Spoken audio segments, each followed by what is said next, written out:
Hello friends, গতকালকে আপনাদেরকে বলেছিলাম যে ওষুধই শেষ কথা নয়। রোগ হয়েছে, ডাক্তার দেখাচ্ছি, ওষুধ খেলাম এবং সেটা ওষুধ খেয়েই যাচ্ছি তার মানে আমি সুস্থ, এটা সুস্থতা বলে না। তার একটা বাস্তবিক উদাহরণ আজকে আপনাদেরকে দিচ্ছি। ছবিতে যে রোগীটিকে দেখতে পাচ্ছেন, সাদেক আলী শেখ, দীর্ঘ 4 বছর ধরে টাইপ 2 ডায়াবেটিসে ভুগছেন। ডাক্তার দেখিয়েছেন, ওষুধ খাচ্ছেন 4 বছর ধরে। তারপরেও উনার রিপোর্ট এখানে আপনারা দেখতে পাচ্ছেন যে এস্টিমেটেড অ্যাভারেজ গ্লুকোজ ওষুধ 4 বছর নেওয়ার পরে 145 এখনো। আর পিপি পোস্ট প্যারান্ডিয়াল 172। 4 বছর ধরে ওষুধ খাচ্ছেন রোগী।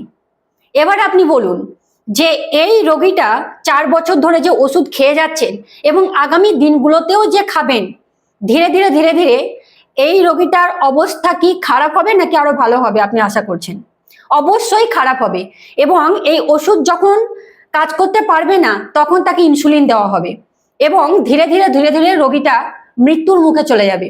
যে ডক্টর বাবুকে উনি দেখিয়েছেন দীর্ঘ 4 বছর ধরে, সেই ডক্টর বাবু উনাকে কি পরামর্শ দিলেন এতদিনে যে রোগীটাকে ওষুধ মুক্ত করতে পারলেন না? আমি আপনাদেরকে রোগীর বাস্তবিক অভিজ্ঞতার কয়েকটি কথা শেয়ার করছি। আমার যেটা কর্তব্য সেটা হলো রোগীকে জিজ্ঞাসা করা যে পূর্বের ডক্টর তাকে কি পরামর্শ দিয়েছেন। আমি এটা দেখার জন্য বা জানার জন্য জানতে চাই যে আসলে উনি যেভাবে ডায়েট মেনটেন করেছেন সেই ডায়েটটা একজন টাইপ 2 ডায়াবেটিসের জন্য কতটা মেডিকেলি প্রমাণিত। তো সেটা যখন জিজ্ঞাসা করলাম তখন উনি যে কথাটা প্রথমেই বললেন শুনে কিছুটা হাসিও পেয়েছিল, কিন্তু ভিতর ভিতর চিন্তিতও হয়েছিলাম যে এত বড় ডক্টর তিনি এই ধরনের কথা কিভাবে বলছেন। রোগী তখন প্রথমেই যে কথাটা বললেন সেটা হলো মাসে একটা কলা খেতে বলেছেন এবং মাসে একটা মিষ্টি খেতে বলেছেন। আমি বললাম এটা আবার কেমন ধরনের কথা? রোগী নিজেই বলছেন আমি নিজেই বুঝতে পারিনি যে আসলে উনি কেন বলছেন। আমি যখন জিজ্ঞাসা করলাম যে আমাকে যে আপনি বলেন মাসে একটি কলা খেতে পারবো, মাসে একটি মিষ্টি খেতে পারবো, এগুলো খেলেও তো সুগার বাড়ে, ডক্টর বাবুর রিপ্লাই ছিল বারুক আমি তো আছি।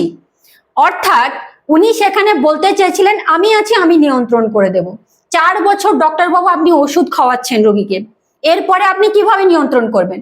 তার মানে আরো পাওয়ারফুল মেডিসিন দেবেন এবং ওষুধ যখন কাজ করতে পারবে না তখন তাকে বলবেন যে ডাইরেক্ট পেটের মধ্যে ইনসুলিন ঢোকাতে, এবং সেই ইনসুলিন নিয়ে রোগী আর কতদিন বাঁচবেন? যে কদিন বাঁচে, সে মারা গেলে আপনার কিছু যায় আসে না। রোগীর এই পরিস্থিতির জন্য দায়ী কে থাকবে? অ্যাকাউন্টেবিলিটিটা কার উপর যাবে?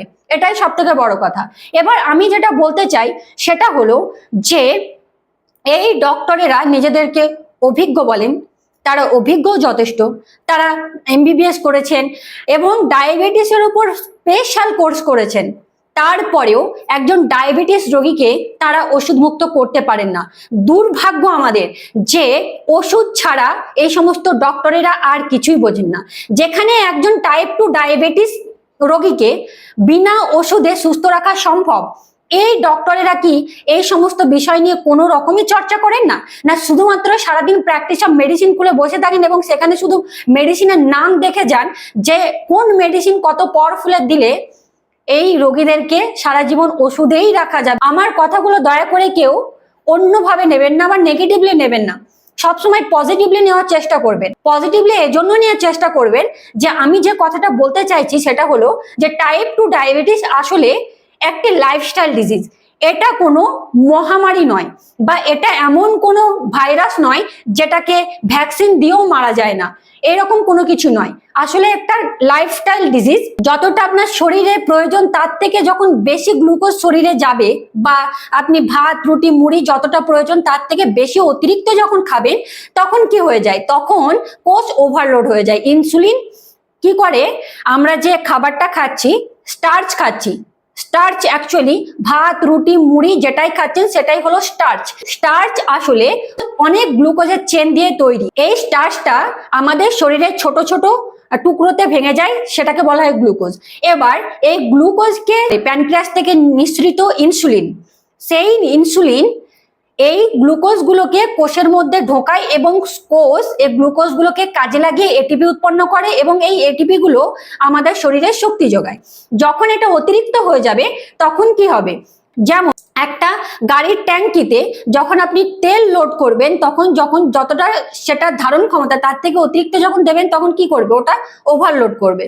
সেই রকমই ইনসুলিন আমাদের শরীরে গ্লুকোজ যখন ঢোকাতে ব্যর্থ হয় কখন ব্যর্থ হয়? যখন ওভারলোড থাকে, আপনার প্রয়োজন পড়ে না, তারপরে আপনি খেয়ে যাচ্ছেন। এবার ধীরে ধীরে ইনসুলিনের কার্যকারিতা কমে যায়, অর্থাৎ আর রেসপন্স করতে পারে না ঠিক মতন। এইভাবে কি হয়ে যায়, টাইপ 2 ডায়াবেটিস যখন হয়ে যায় ইনসুলিন রেজিস্ট্যান্স হওয়ার পর, তখন এবার কি হয়, এবার আসছে ডাক্তারের খেলা। ডাক্তারের কাছে যখন যাবেন, টেস্ট করে দেখবেন যে সুগার ধরা পড়েছে, তখন ডক্টরবাবু প্রেসক্রাইব করবেন ওষুধ। এই ওষুধ কি করবে, এই ওষুধ আপনার শরীরে গিয়ে প্যানক্রিয়াসকে উদ্দীপিত করবে, আরো বেশি পরিমাণ ইনসুলিন সিক্রেশন করো। এবার একটা আক্রান্ত ঘোড়া, সেই ঘোড়াটা যখন উঠতে পারছে না, ঘোড়া নর্মালি খুব দ্রুত দৌড়ায়, কিন্তু সে যখন আক্রান্ত হয়ে যায় তখন সে আর উঠতেই পারছে না। সেই মুহূর্তে যদি আপনি তাকে চাবুক দিয়ে পেটাতে থাকেন, তাহলে অবস্থা খারাপ হবে নাকি ভালো হবে, এবার আপনার নিজের বিবেক বুদ্ধি দিয়েই বোঝান। সেটাই যদি প্যানক্রিয়াসকে আপনি আক্রান্ত ঘোড়া ধরেন, এবং তাহলে সেখানে চাবুকের কাজ কে করছে, চাবুকের কাজ করছে হলো ডায়াবেটিসের সেই ট্যাবলেট, অর্থাৎ চাবুক মেরে আপনি আপনার আক্রান্ত ঘোড়াকে ছোটানোর চেষ্টা করছেন, এবং দিনের পর দিন যখন এটা হতে থাকবে, তখন আপনার ওই ঘোড়া নামক প্যানক্রিয়াস আর কাজ করতে পারবে না, যতই আপনি চাবুক মারেন না কেন। তখন আপনাকে ডক্টর ধরিয়ে দেবে, মানে প্যানক্রিয়াস আপনার অকেজো হয়ে গেল। এবার অকেজো যখন হয়ে যাবে, তখন ডক্টর বাবু আপনাকে কি করবে, ডাইরেক্ট ইনসুলিন দেবে পেটের মধ্যে ঢোকানোর জন্য। নিজে নিজে আপনি পেটের মধ্যে কি করবেন, ইনসুলিন পুশ করবেন। এইভাবে চলতে চলতে রোগীটা এক সময় মৃত্যুর মুখে ঢলে পড়বে। এটা হলো অ্যাকচুয়ালি একজন ডায়াবেটিস পেশেন্টের treatment in allopathic system or in allopathic medicine, এটাই করা হয়।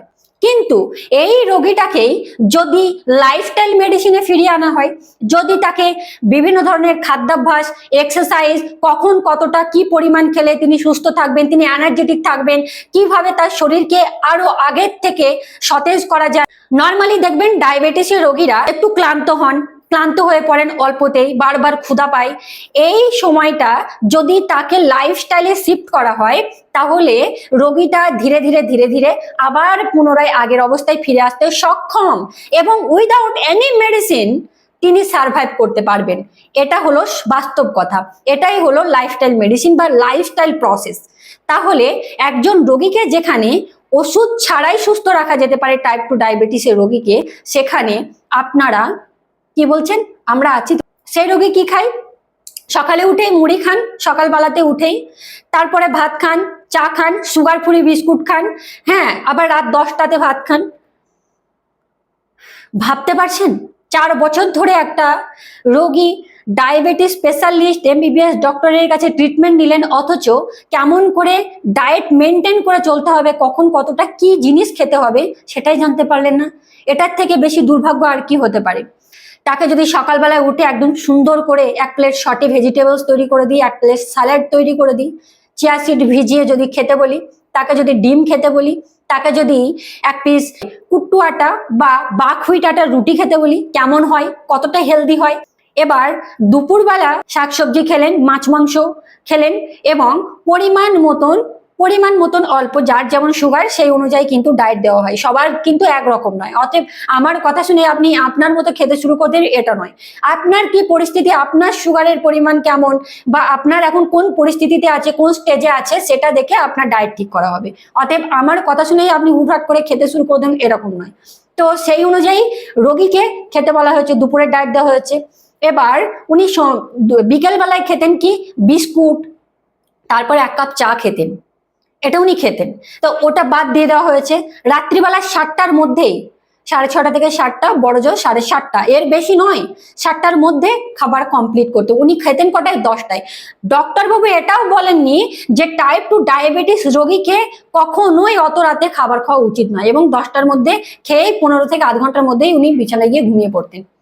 এবার আপনি বুঝুন যে আপনি ডক্টরের কাছে কতটা নিরাপদে আছেন। এর থেকে বেশি কিছু আমি বলতে চাই না। যদি আমার কথা শুনে কারোর আঘাত লেগে থাকে, কেউ যদি হার্ট হয়ে থাকেন, তাহলে আমি করজোরে তার কাছে ক্ষমা চাইছি। কিন্তু আমার কথাগুলি নেগেটিভলি না নিয়ে যদি পজিটিভলি নিয়ে থাকেন, তাহলে আশা করি আপনাদের সবার উপকার হবে। ধন্যবাদ।